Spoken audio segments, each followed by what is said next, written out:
할렐루야. 3일 동안 잘들 지내셨습니까? 오늘도 수요 성경 공부에 참여하시는 여러분들을 예수님의 이름으로 환영합니다.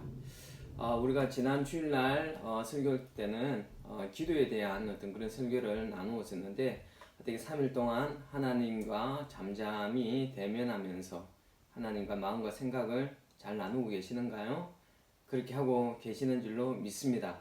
우리가 듣고 아는 것도 중요하지만은 듣고 아는 것을 행하는 것이 더 중요하다라는 것을 여러분 기억하시고, 우리가 주일날 들었던 기도에 대한 설교를 생각하시면서 계속해서 하나님 앞에 기도하는 삶을 살아낼 수 있는 우리 모든 성도들 되시기를 예수님의 이름으로 축원합니다. 자, 우리가 오늘도 창세기 공부를 할 텐데, 오늘은 창세기 32장입니다. 지난주 창세기 31장에서는 야곱이 20년간의 그 하란 생활을 타향살이 생활을 마치고 가나안 땅으로 귀환하는 어떤 그런 모습들, 가나안 땅으로 출발할 때의 그 모습과, 그리고 이 야곱을 뒤쫓아온 어떤 그런 라반과 화해하는 모습이 31장에는 기록되어져 있었습니다.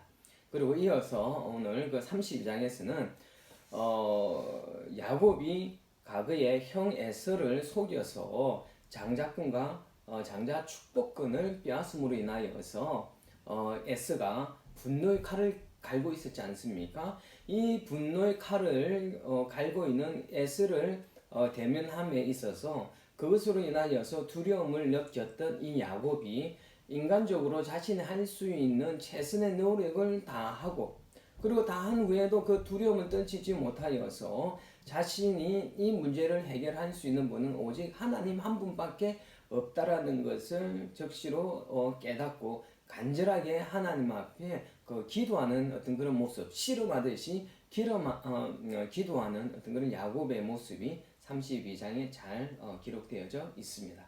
이 32장을 크게 세 부분으로 나눌 것 같으면 1절에서 12절, 그리고 13절에서 21절, 그리고 22절에서 32절, 이렇게 한 세 부분을 우리가 나누어서 볼 수 있을 것 같습니다. 여기 1절과 12절에 볼 것 같으면은 야곱이 하나님의 군대를 만나는 사건, 그러니까 이 가나안 땅으로 돌아오는 중에 두려워 떨고 있는 이 야곱에게 하나님께서 하나님의 군대를 보내셔서 야곱이 하나님께서 내버려 두시지 아니하시고 하나님께서 함께하고 있다는 것을 보여주시기 위하여서 하나님의 군대를 보내서 야곱을 만나게 하시고, 그럼에도 불구하고 여전히 그 두려움에 떨고 있는 야곱의 모습이 1절에서 12절까지 잘 기록되어져 있습니다. 그리고 13절과 21절에서는요, 에서의 분노를 누구를 떨기 위하여서 야곱이 화해 예물을 에서에게 보내는 것을, 에서에게 줄 것을 준비하고 있는 그 모습이 13절에서 21절에 기록되어져 있습니다. 그리고 22절과 32절에서는 베델 사건과 더불어서 야곱 인생의 대전환을 이루는 사건, 바로 야복강 사건입니다.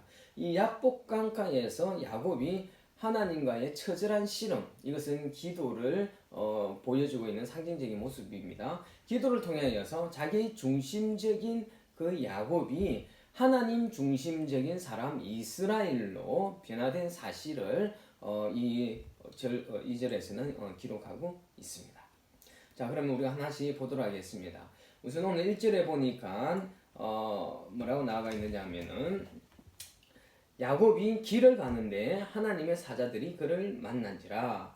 야곱이 그들을 볼 때에 이르기를 이는 하나님의 군대라 하고 그 땅 이름을 마하나임이라 하였더라. 이렇게 이야기를 하고 있습니다. 자, 하나님의 사자들을 만난지라 라고 나오고, 2절에는 그 하나님의 사자들, 바로 하나님의 군대, 곧 마하나임이라고 이렇게 이야기를 하고 있습니다. 자, 여우 같은 그 라반의 착취를 피해서 이제 하나님의 도움을 받아서 극적으로 빠져나왔던 이 야곱은 이제 여우보다 더 무서운 그 호랑이 같은 그 예수와 마주쳐야 할 운명의 시간이 다가오자 걱정과 근심에 빠지게 됩니다. 당연히 그렇지 않겠습니까? 그런데 이렇게 하나님은 이렇게 두려움 가운데 떨고 있는 그 야곱을 안심시키고 위로하시기 위하여서 자신의 군대, 그 천사들을 보내는 것을 볼 수가 있습니다. 야곱이 형을 속이고 그 고향 땅을 떠나 하란으로 갈 때 베델에서 하나님께서는 야곱을 만나 주셨고요. 그리고 이제는 또다시 이제 고향으로 돌아오는 그 길에 이제 에스를 만날 그 두려움에 떨고 있는 이 야곱에게 하나님께서는 이 야곱을 격려하시기 위하여 천사들을 보내어 주시는 것을 볼 수가 있습니다. 이 베델에서의 하나님의 어떤 그런 사닥다리 그것을 통한 계시와 그리고 지금 하나님을 만나는 이 사건을 통하여서 이 하나님께서는 야곱과 늘 함께하여 주시는 임마누엘의 하나님이시라는 것을 분명하게 보여주고 계십니다. 뿐만 아니라 나중에 에스를 만났을 때도 지금 불안이 떨고 있지 않습니까? 에스를 만났을 때 어떤 일이 벌어질지를 몰라서 지금 불안에 떨고 있는데 나중에 에스를 만나게 될 때도 하나님께서 야곱 너와 함께 해주시겠다 이런 것을 확신시켜 주시기 위하여서 하나님은 오늘 이 야곱에게 하나님의 군대를 보내어서 보여주고 계시는 것입니다. 자, 여기서 하나님의 군대, 그것을 히브리어로 마하나임이라고 이렇게 사용합니다. 근데 이 마하나임, 이 군대라는 뜻의 마하나의 복수형입니다. 마하나임은. 마하나가 군대라는 그 단수형인데 그 임이 붙음으로 인하여서 복수형이 되는 것입니다. 그러니까 지금 이 군대는 두 무리 이상의 군대라고 볼 수가 있는 것입니다.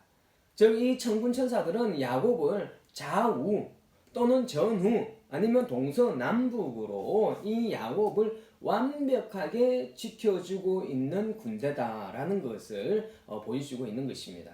이것은 우리들에게도 독일하게 적용되어질 수 있는 큰 위로의 말씀인 것 같습니다.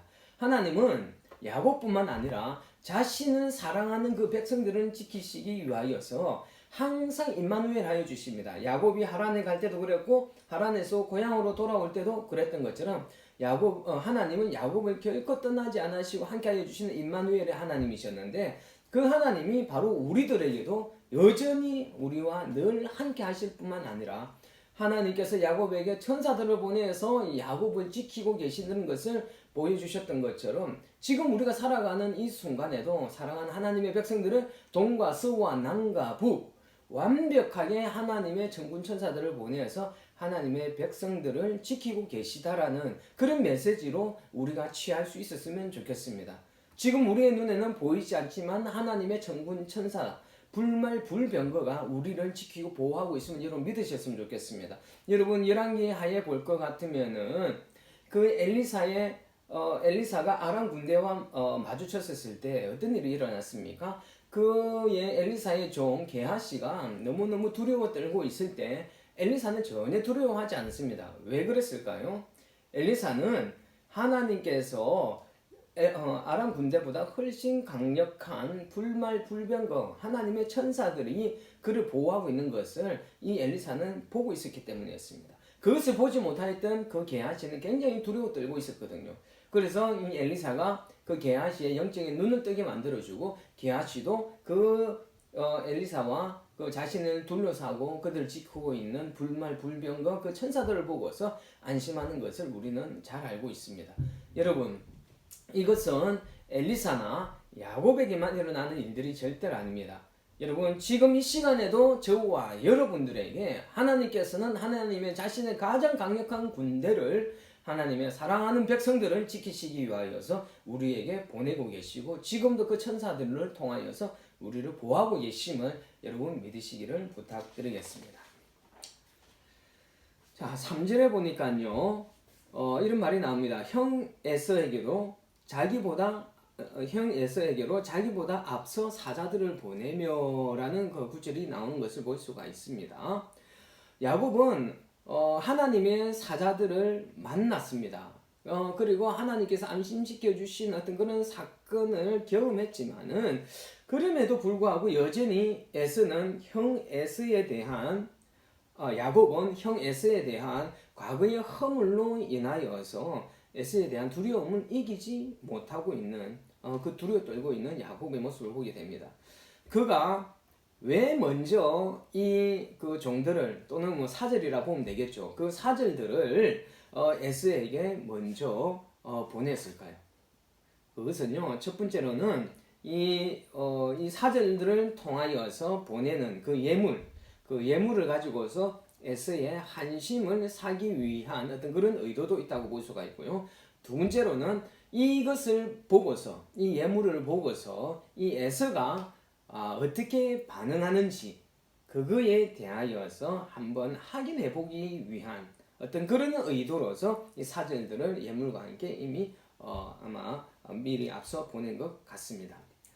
자, 하나님께서 직접 천사들을 보내주고 지켜주고 계시는 것을 보여주셨지만 야곱은 여전히 두려워하고 있는 모습을 보게 되죠. 자, 여러분, 아직까지 이 연약한 야곱의 모습을 우리는 보게 됩니다. 20년이라는 그 하란에서의 그 시간 동안에 하나님께서 함께하여 주시고 도와주셨던 거 야곱도 분명히 경험하였습니다. 그리고 올 때 또 하나님의 군대를 만나는 경험도 하였습니다.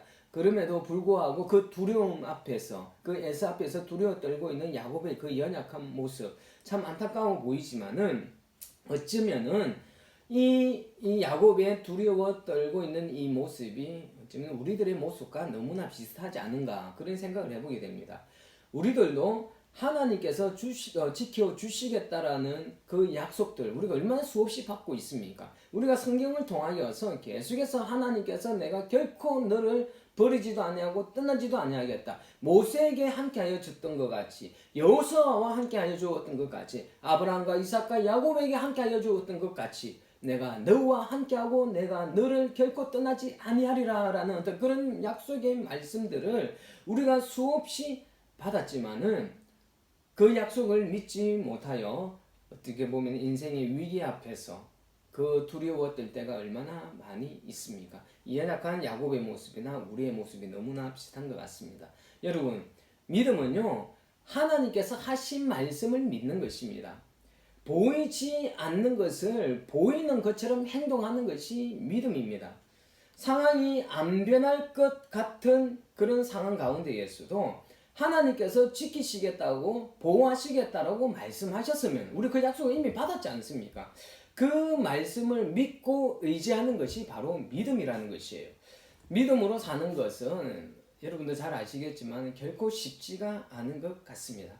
눈에 보이는 것에 따라 본능적으로 반응하는 우리의 이성과 그 상식이 자주 우리가 믿음으로 반응하지 못하게 할 때가 얼마나 많습니까? 야곱이 하나님을 그렇게 경험하였음에도 불구하고 지금 눈앞에 닥친 그 현실 앞에 우리 이성적으로 판단하고 상식적으로 판단했을 때 그 야곱은 에서가 절대 안 변할 것이라는 그리고 자기를 해할 것이라는 어떤 그런 두려움에 사로잡혀 있지 않습니까? 믿음보다는 이성과 상식의 그 반응에 이렇게 두려워 떨고 있는 것을 볼 수 있습니다. 그러나 여러분 우리가 기억했으면 좋겠습니다. 분명히 하나님께서는 야곱과 함께 하여 주신다라는 거 분명히 보여주셨습니다. 우리에게도 역시 마찬가지라는 것입니다.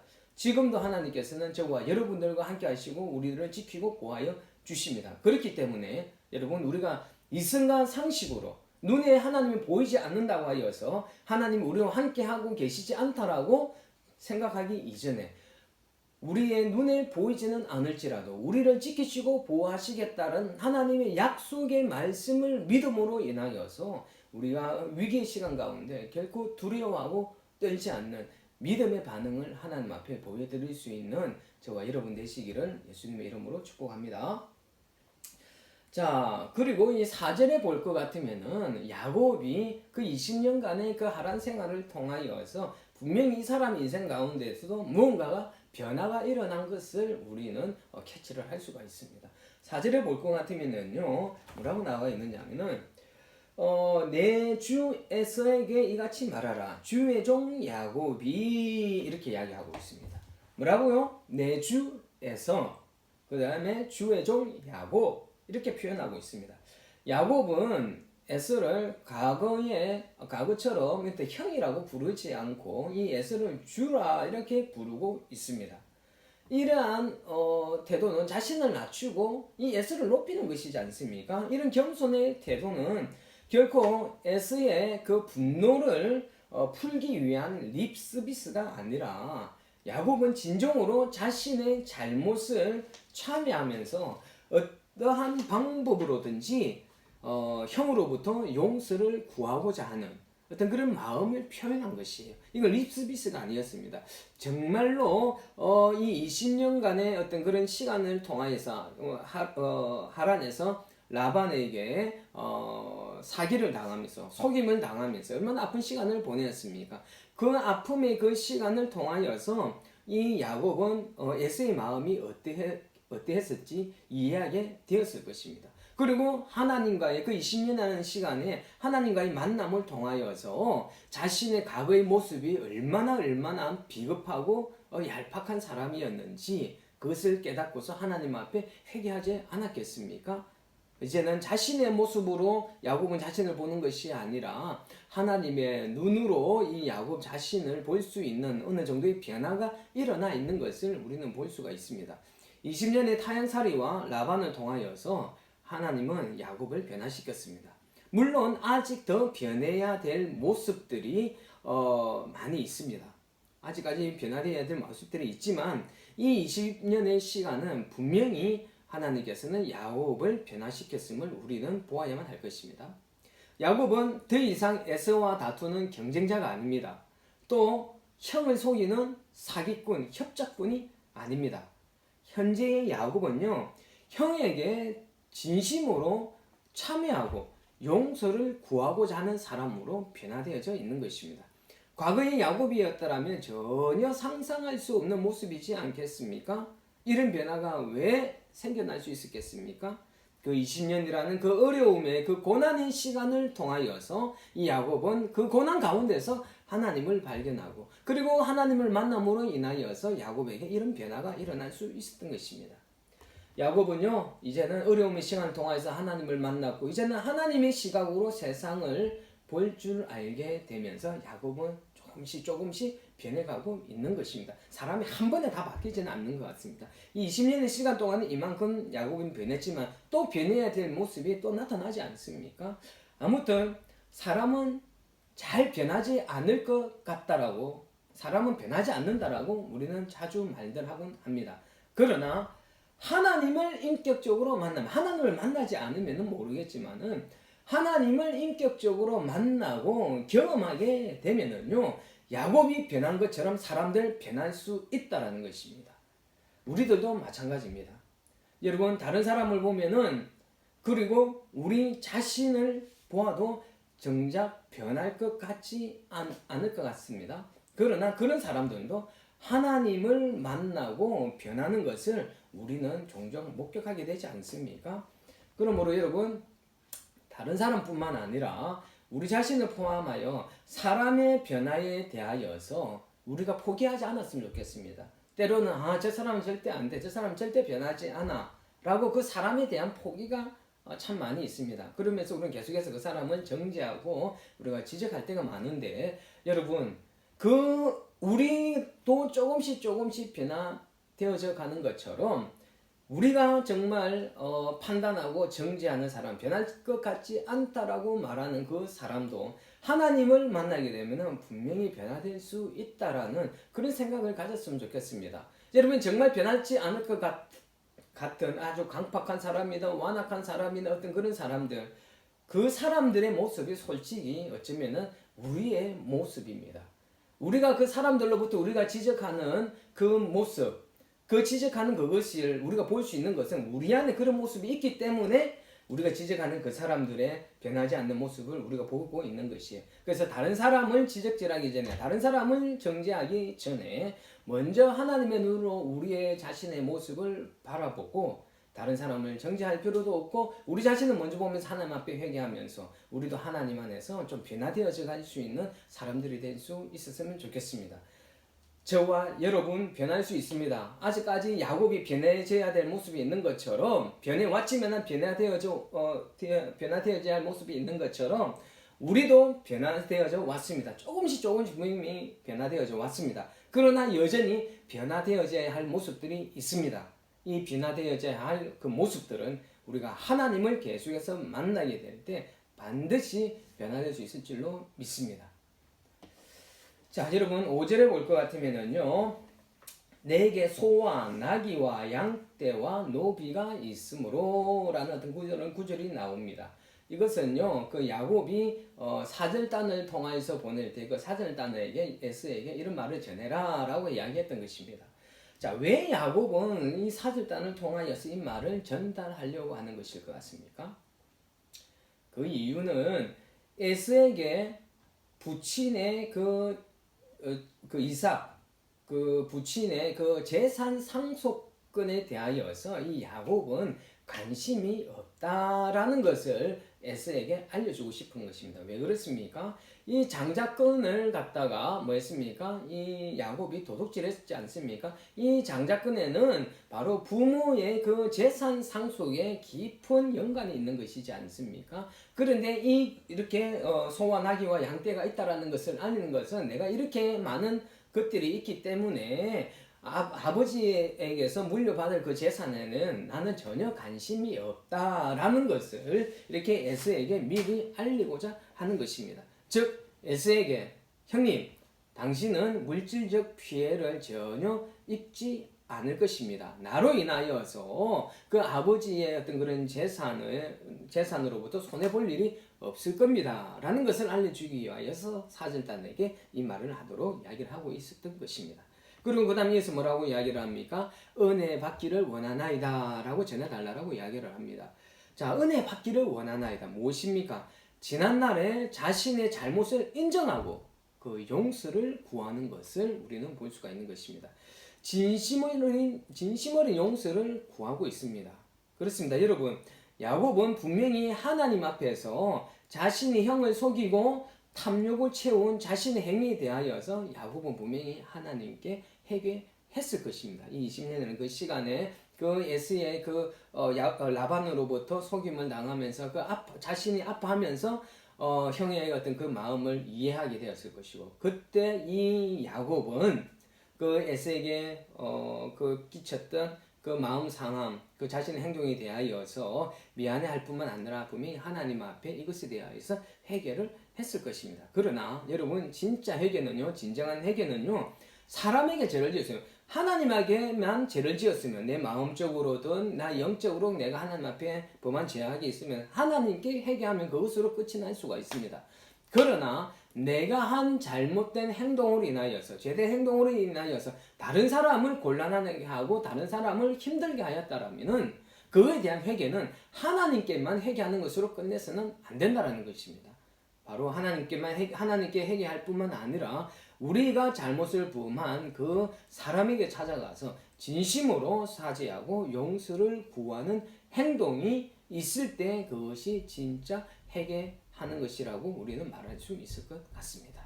여러분, 혹여나 다른 사람에게 미안한 행동을 한 것이 있습니까? 하나님께만 잘못했다라고 용서 구하지 말고 우리가 마음을 아프게 하였던 그 사람에게 찾아가서 손을 내밀고 머리를 수그리고 잘못을 인정하고 용서를 구할 수 있는 어떤 그런 성숙한 인격이 될 수 있는 우리 뉴몬드 성도들 되었으면 좋겠습니다. 그리고 이제 6절에서 8절에 볼 것 같으면 야곱은 사절단을 에스에게 보내어 용서를 구하는 제스처를 보내지만 아무런 회신을 받지 못합니다. 자, 에스가 회신 대신에 어떤 행동을 취했습니까? 바로 자신이 가신들, 그러니까 군사들 400명을 이끌고 야곱을 만나러 온다라는 그 소식에 야곱은 더욱 불안에 떨게 되는 것을 이 6절과 8절에서 기록하고 있습니다. 이 400명의 군사가 달려오는 이 400명의 군사가 야곱을 환영하기 위하여서 오는 에스가 끌고 오는 무리겠습니까? 정말 그렇게 야곱을 이렇게 환영하는 거라면은 그 세를 가시하기 위하여서 그 40명의 군대를 환영하기 위해서 400명의 군대를 데려오지 않았을 것입니다.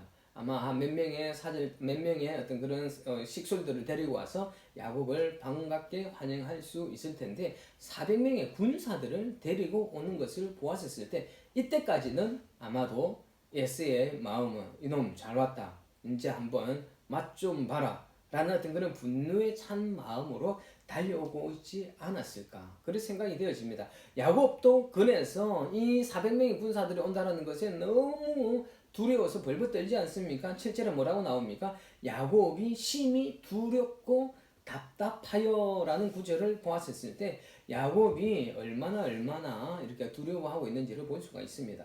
야곱은 형과 무력 충돌이 이제 있게 될 거라고 생각하여서 비상수단을 강구하지 않습니까? 역시 머리는 여전히 빨리 회전이 되는 야곱인 것 같습니다. 본능적으로 머리가 돌아갑니다. 어떻게 합니까? 자신과 함께한 종들과 어떤 그런 그 가축들을 두 패로 나눕니다. 두 패로 나누어서 에서가 한 패를 공격할 동안에 한 패는 도망가도록 하기 위한 어떤 그런 조치를 취하게 됩니다. 야곱은 이제 인간적으로 필요한 조치는 다 취합니다. 인간적으로 자기 해야 할 그 조치는 다 취합니다. 그리고 야곱은 인간적으로 취한 이것에 멈추지 않고 이제는 뭐합니까? 자신이 할 만하되 하나님 앞에 저정적으로 기도하는 것을 우리는 볼 수가 있습니다. 하나님의 도우심을 구하는데 9절에서 12절까지가 바로 야곱이 하나님께 도우심을 구하며 기도하는 내용입니다. 기도할 때 이 야곱이 뭐라고 기도하느냐면은 누구에게 기도하느냐면은 아브라함의 하나님, 이삭의 하나님 여호와여 이렇게 기도합니다. 자, 야곱이 지금 아브라함과 이삭의 하나님을 언급하는 이유는 무엇이겠습니까? 아브라함과 이삭에게 약속하신 것을 반드시 지켜주셨던 그 하나님의 성품을 의지하여서 자신에게도 그 약속을 기억하사 자신을 지켜달라고 하나님께 간구하는 것입니다. 베델에서 하나님께서 지키시고 보호해주시겠다는 약속하셨지 않습니까? 그 약속하신 그 하나님, 그 약속을 반드시 지키시는 그 하나님, 나는 그 하나님을 믿습니다. 그 하나님 약속을 믿습니다. 그러면서 이렇게 아브라함의 하나님, 약속의 하나님이지 않습니까? 아브라함의 하나님, 이삭의 하나님 이렇게 부르면서 하나님께서 자신을 지켜달라는 그 보호하심의 그 약속을 지켜달라고 기도를 하고 있는 것입니다. 자, 여러분, 이거는 굉장히 우리가 하나님 앞에 기도할 때 사용해야 될 굉장히 중요한 포인트인 것 같습니다. 저는 우리가 기도할 때 그냥 원하는 것을 무조건 간절한 마음으로 그냥 주문 외우듯이 이렇게 해주십시오, 저렇게 해주십시오. 그냥 내 기도에만 빠져서 무조건 간절하게 기도하는 것이 아니라 여러분, 기도할 때 하나님의 성품을 기억하면서 우리가 하나님 앞에 기도하는 것, 이것이 바로 믿음의 기도이지 않겠습니까? 하나님의 성품 무엇이 있습니까? 하나님 우리를 도우실 수 있는 전능하신 능력이 있는 분이시지 않습니까? 전능하신 하나님. 또요, 약속하신 것은 반드시 지키시는 약속의 하나님. 신실하신 하나님이시지 않습니까? 그리고 하나님께서는 우리를 자신의 아들 독생자를 십자가 못 박이시기까지 사랑하시는 그 사랑의 하나님이시지 않습니까? 하나님은 결코 졸지도 주무시지도 않는다고 했습니다. 우리를 위하여서. 하나님은 성실하신 하나님이 되신다고 하셨습니다. 여러분, 이것이 다 모두 하나님의 성품이지 않습니까? 여러분, 기도할 때 그냥 막 내뱉는 것이 아니라 이 하나님의 성품을 생각하면서, 그리고 이 하나님의 성품을 선포하면서, 믿음으로 선포하면서 기도할 때 하나님께서 이 믿음의 기도를 소리를 들으시고 하나님께서 반드시 응답하신다라는 것입니다. 그러므로 여러분 우리가 기도하실 때 그냥 무작정 이렇게 달라라고 기도하는 것이 아니라 이 하나님의 성품을 생각하시면서 이해하시면서 그리고 믿으시면서 여러분 기도할 때 정말 하나님께서 우리의 기도를 들으시고 응답해 주시는 것을 경험할 수 있을 줄로 믿습니다. 그리고 우리가 여기서 야곱을 통하여서 배울 수 있는 또 한 가지는요. 불안해하고 초조해하던 야곱은 한편으로는 자신이 할 수 있는 바를 최선을 다해서 준비를 다합니다. 모든 조치를 취합니다. 여러분, 뿐만 아니라 또 한편으로는 이 야곱은 어떻게까지 했습니까?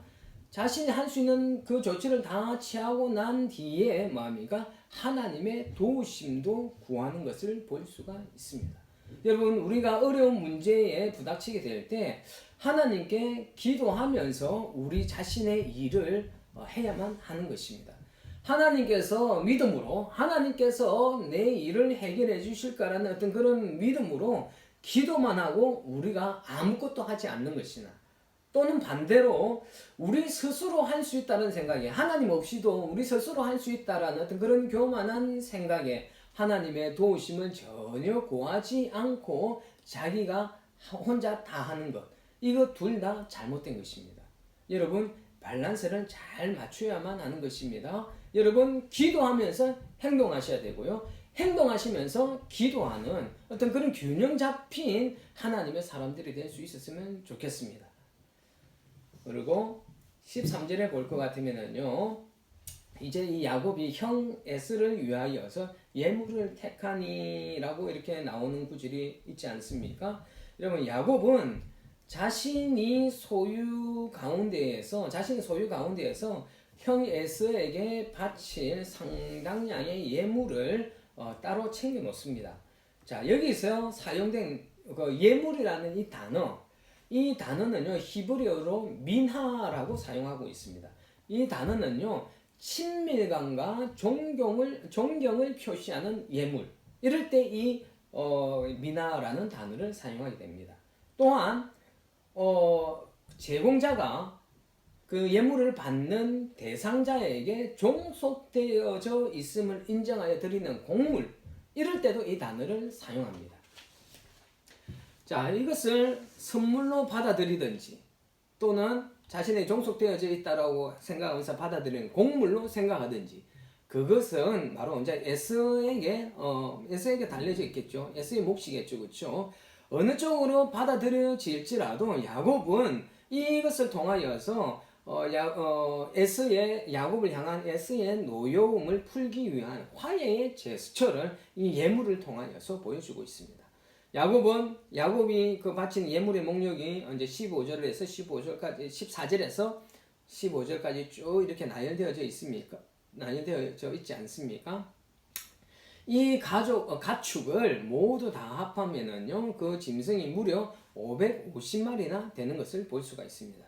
정말 예물치고는 굉장히, 개인적으로 드려지는 예물치고는 굉장히 엄청난 양의 예물이었습니다. 자, 이 예물이 한번 잘 생각해 보십시오. 이 야곱이 20년 동안 피땀 흘려서 정말 욕심 많았던 야곱이었지 않습니까? 속임은 당하면서, 사기를 당하면서 20년 동안 악착같이 어쩌면은 버렸던, 정식시켰던 재산이었습니다. 얼마나 자신의 피 같은 재산이었겠습니까? 그러나 야곱 자신의 그 재산보다는 이제는 형과의 화해를 더 중요시하고 있는 것을 볼 수 있습니다. 그 재산을 포기하고 형과의 그 화해를 먼저 하고자 하는 어떤 그런 야곱의 모습을 볼 수가 있어요. 야곱은 자신의 잘못을 입으로만 용서를 구하지 않습니다. 아까 그랬죠? 사람에게 잘못한 그 사람에게 그 잘못을 인정하고 용서를 구하는 것이 회개라고 이야기를 했지 않습니까? 그렇죠? 그런데 우리가 입만으로만 자신의 용서를 구하는 것이 아니라 이제 이 야곱은 행동을 통하여서 자신의 그 잘못에 대한 용서를 에서에게 구하고 있습니다. 진정으로 용서를 구하는 것은 1차적으로 자신의 잘못을 인정하고 그에 따르는 그 책임을 성실하게 이행하는 것이 진정으로 용서를 구하는 첫걸음인 줄로 믿습니다. 야곱이 변했다라는 것을 알 수가 있습니다. 자신의 욕심을 채우기 위하여서 어떤 수단과 방법을 가리지 않았던 야곱, 그 아버지의 그 재산을 탐하였던 이 야곱이 이제는 자신의 욕심보다, 그 물질보다 형과의 화해를 먼저 생각하고 있습니다. 사람과의 관계를 더 먼저 생각하고 있다는 것이에요. 물질에 대한 탐욕을 넘어설 수 있을 만큼 야곱은 변해져 있는 것을 볼 수가 있습니다. 여러분, 우리가 물질보다 사람과의 관계, 여러분 가족들과의 관계, 지체들과의 관계를 더 소중히 할 수 있는 여러분들 되시길 부탁드리겠습니다. 자, 이제 마지막으로 이제 22절부터 32절에 무엇이 나옵니까? 바로 야곱의 야복강 실험 사건이 나오는 것을 볼 수가 있습니다. 이 부분은 서두에서 말씀드렸던 것처럼 야복강에서 하나님과의 처절한 씨름, 이것은 기도를 상징하는 거라고 그랬습니다. 처절한 그 씨름을 통하여서 자기 중심적이었던 사람 그 야곱이 하나님 중심의 사람 이스라엘로 변화되어지는 결정적인 사건을 기록하고 있습니다. 아까 그랬죠. 야곱이 20년 동안 많이 변해왔지만은 그래도 더 변화해야 될 것이 있었던 것입니다. 이제 이것이 바로 이 야복강의 그 씨름을 통하여서 변화되어지는 것을 이 창세기 기자는 기록하고 있습니다. 지금까지 야곱은 형 에서로부터 생명을 지키기 위하여서 나름대로 치밀하게 계획을 수립하였고 또 하나님께 기도를 하였음에도 불구하고 기도를 하였음에도 불구하고 여전히 그 자신에게 찾아온 두려움을 떨쳐내지 못하고 있습니다. 자, 야곱의 모습이 우리와 너무 비슷하다라고 아까도 말씀드렸지 않습니까? 인간적으로 할 수 있는 것은 다 하고 그리고 하나님께도 기도도 했지만 그럼에도 불안해하는 그 야곱의 모습이 야곱의 연약한 믿음의 모습이 우리와 별반 다르지가 않습니다. 그러므로 우리의 연약한 믿음 때문에 너무 우리 자신을 자학하지 않기를 부탁드리겠습니다. 이 야곱의 이런 모습이 우리에게는 큰 위로가 되지 않습니까? 여러분, 믿음이 성장하고 삶이 변화되어져 가는 것은 하나님의 시간대가 분명히 있습니다. 그리고 하나님의 방법이 분명히 있습니다. 여러분, 금방 우리 자신이 변화되어지지 않고 금방 우리의 믿음이 자라나지 않고 연약한 믿음의 모습으로 살아가는 것에 대하여서 여러분 낙심하거나 절망하지 않으셨으면 좋겠습니다. 여러분 아브람도 그랬고 이삭도 그렇고 여러분 이 야곱도 그렇고 나중에 다윗도 그렇고 전부 다 여러분 이 사람들 이 믿음의 용장들도 처음에는 그렇게 믿음이 그렇게 큰 사람들이 아니었지 않습니까? 정말 많은 실패를 통하여서 그리고 그 실패를 통하여서 하나님을 만나고 하나님의 경험함을 통하여서 이들의 믿음이 차츰차츰 자라나왔지 않습니까? 그들도 많이 실패했었습니다. 우리도 많이 실패합니다. 그러나 우리가 포기하지 않고 또 우리의 연약한 그 믿음에 대하여서 실망하지 않고 끝까지 우리가 하나님 앞에 나아갔으면 좋겠습니다. 하나님께서 그렇게 나오는 우리를 불쌍히 여겨주시고 긍휼히 여겨주시고 우리의 믿음이 자라날 때까지 하나님께서는 기다려주시고 인내해 주실 줄로 믿습니다. 여러분 야곱은 이제 가족을 보내고 난 후에도 이 야곱은 홀로 남아 이제 불안에 들고 있습니다. 이 안절부절하지 못하는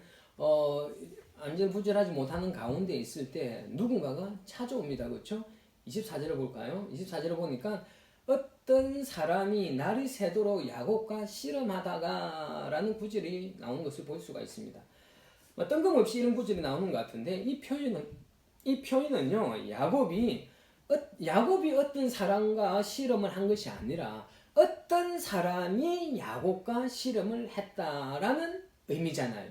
어떤 사람이 날이 새도록 야곱과 씨름했다 이랬으니까 그렇죠? 이 말에 어떤 의미가 있는 것입니까? 비슷한 것 같지만 분명히 다릅니다. 주도적으로 이 씨름을 벌인 자는 이 씨름을 하게 할 수 있도록 주도적으로 이 일을 이끈 사람은요 야곱이 아니라 어떤 사람이었다는 것이에요.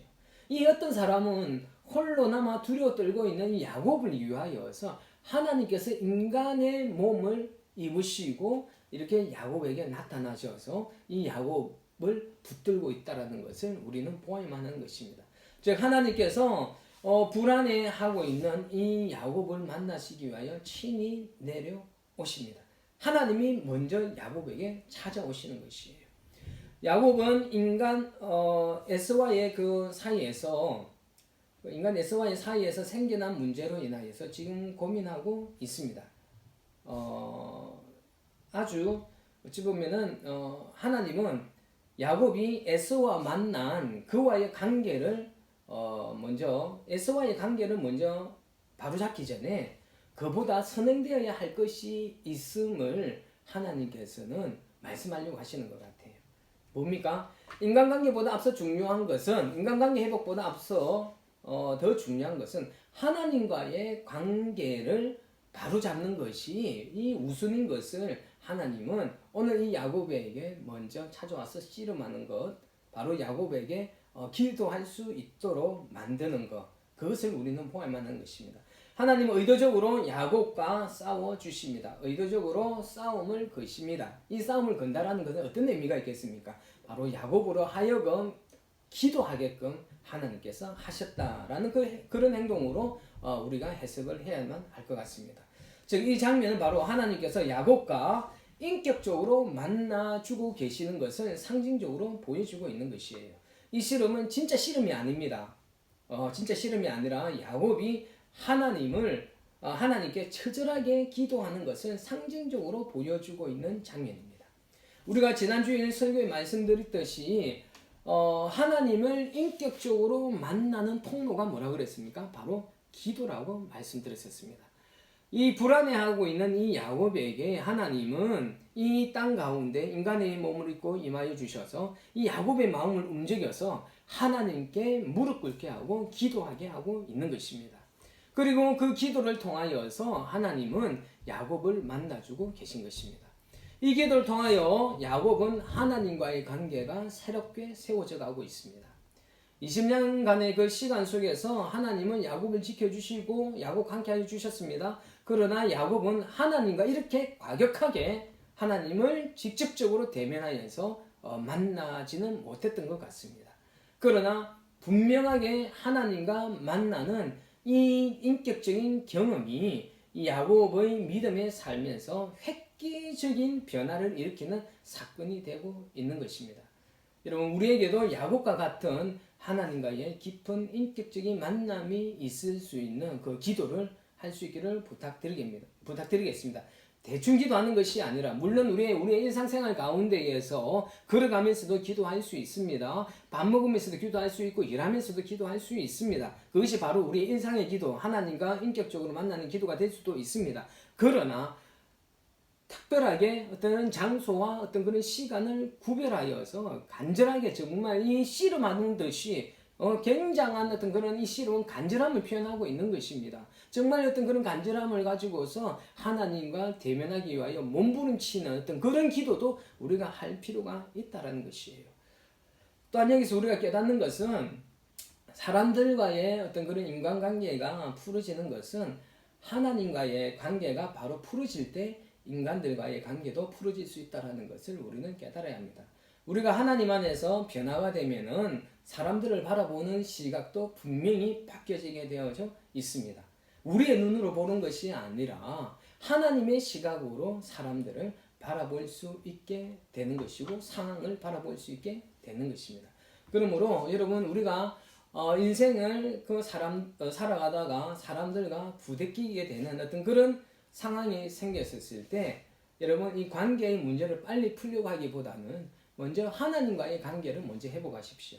하나님과의 관계가 먼저 회복이 되어지면 그 사람에 대한 이해와 어떤 그런 용서함이나 긍휼을 여기는 마음이나 이런 것들이 우리에게 분명히 찾아오게 될 것입니다.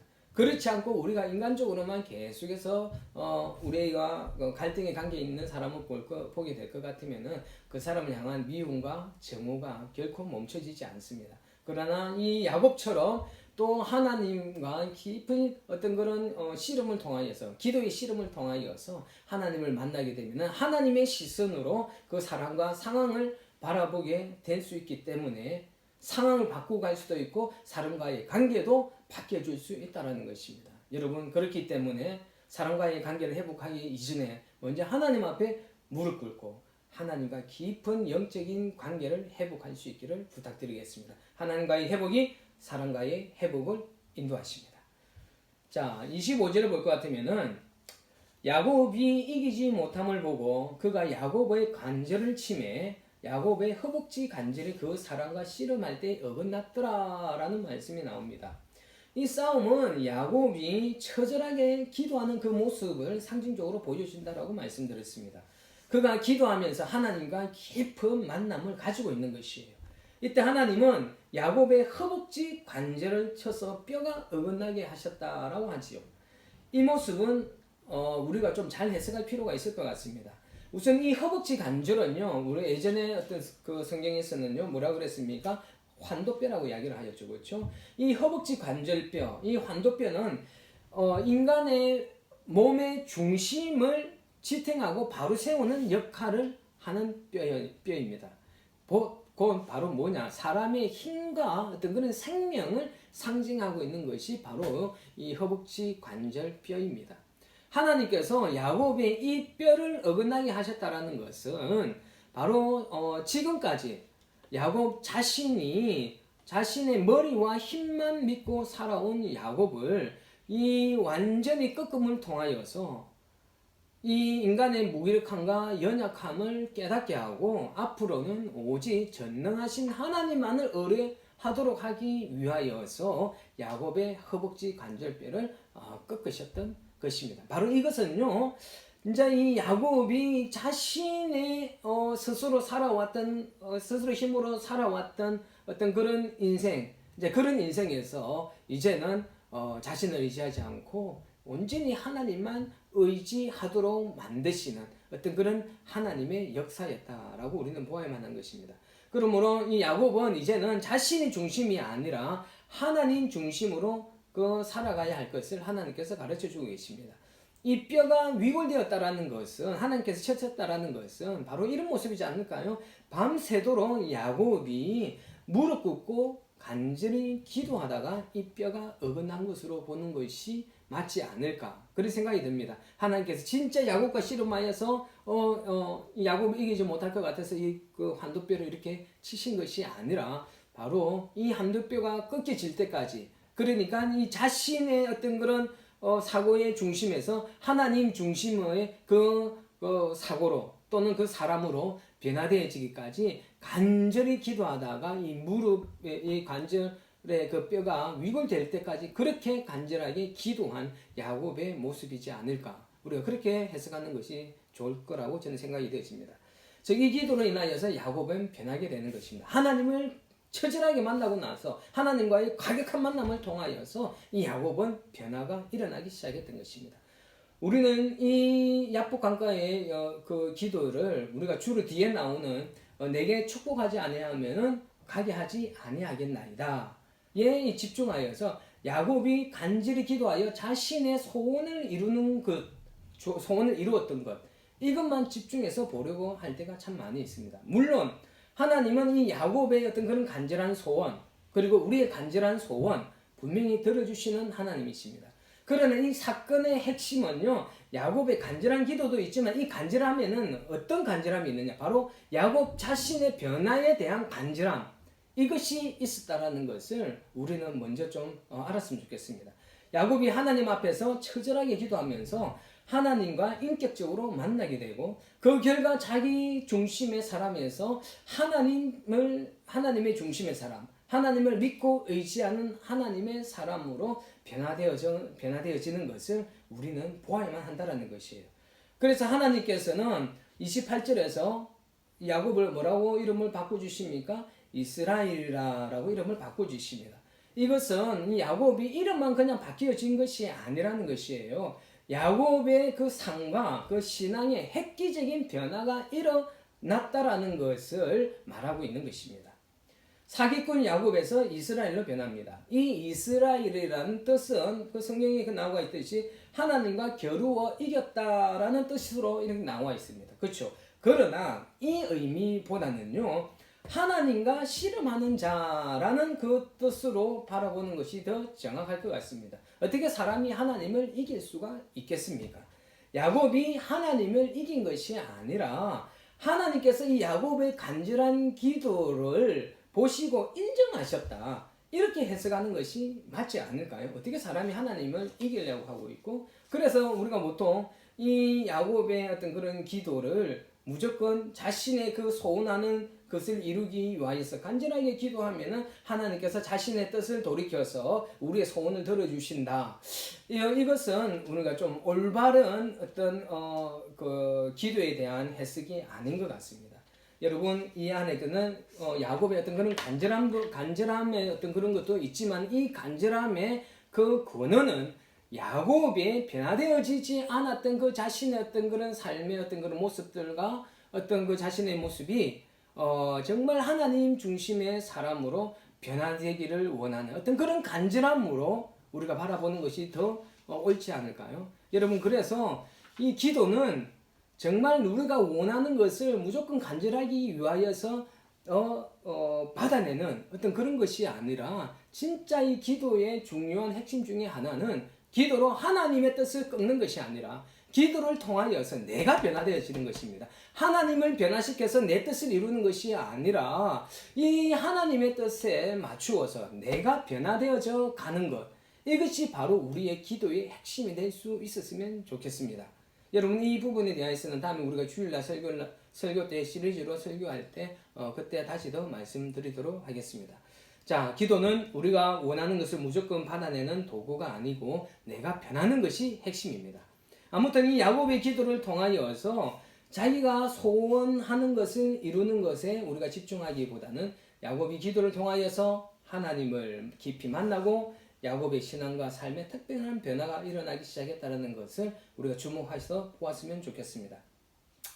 자, 오늘 여기까지 창세기 31장의 말씀을 나누도록 하겠습니다. 말씀 정리 좀 했으면 좋겠습니다. 우리는 오늘 야곱이 그 인생의 두려움 앞에서 어떻게 반응하는지를 보았습니다.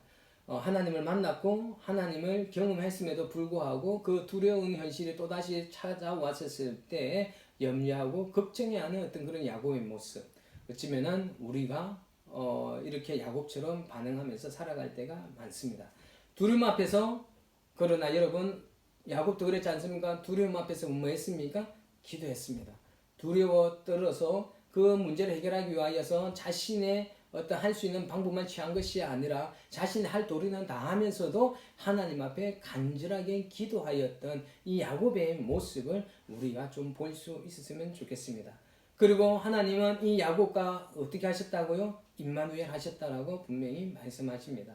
하란에 갈 때도 함께 하셨고 고향 땅으로 돌아올 때까지 함께 하시겠다는 그 하나님 약속의 말씀을 지키면서 야곱과 함께 하심을, 하나님이 군대를 보냈어도, 그리고 그 야복 강가에서도 하나님께서는 야곱과 함께하고 계심을 하나님께서는 분명히 보여주셨던 것처럼, 여러분, 우리들의 그 삶 가운데서도 하나님께서는 늘 하나님의 천군 천사를 보내주실 뿐만 아니라 하나님께서 늘 우리와 임마누엘 하여 주시는 것, 우리가 늘 동행하여 주시는 것을 여러분 깨달으셨으면 좋겠습니다. 그리고 사람과의 어떤 그런 관계에 어떤 그런 갈등이 생길 때가 있습니다. 여러분, 그런 갈등의 관계가 생길 때 자꾸 사람의 눈으로 해석하려고 하지 마시고 먼저 하나님 앞에 무릎 꿇으면서 하나님과의 관계를 먼저 새롭게 하십시오. 하나님의 관계가 새로워지면은 사람들과의 관계에서 생겨나는 그 갈등도 새롭게 바라보게 될 것입니다. 하나님과의 관계가 회복되어지면은 사람과의 관계도 회복되어질 수 있음을 믿습니다.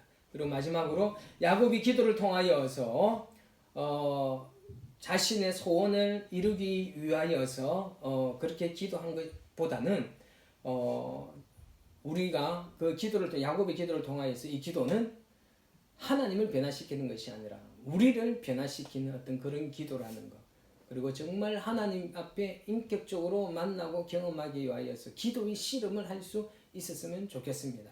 정말 여러분들이 하나님을 경험하고 싶으십니까? 그렇다면 야곱처럼, 야복강에서 기도하였던 야곱처럼 우리가 정말 하나님 나를 만나 주십시오. 하나님이 살아계심을 보여주십시오. 하나님이 어떤 분인지 가르쳐 주십시오. 내가 하나님을 정말 인격적으로 만나고 경험하기를 소원합니다. 라는 어떤 그런 마음으로 우리가 야곱처럼 이렇게 처절하게 기도했으면 좋겠습니다. 뭔가 내 소원을 이루기 위하여서 처절하게 기도하는 것이 아니라 정말 하나님을 만나고 내 삶 가운데에서 하나님을 경험하고 하나님으로 인하여서 내 삶이 변화되어지기를 소원하는 마음으로 간절하게 기도하면서 나아갈 수 있는 저와 여러분 되시기를 예수 그리스도 이름으로 축원합니다. 수고하셨습니다. 다음 주에 뵙도록 하겠습니다. 다음 주에도 꼭 들어와 주시기를 부탁드려요. 수고하셨습니다.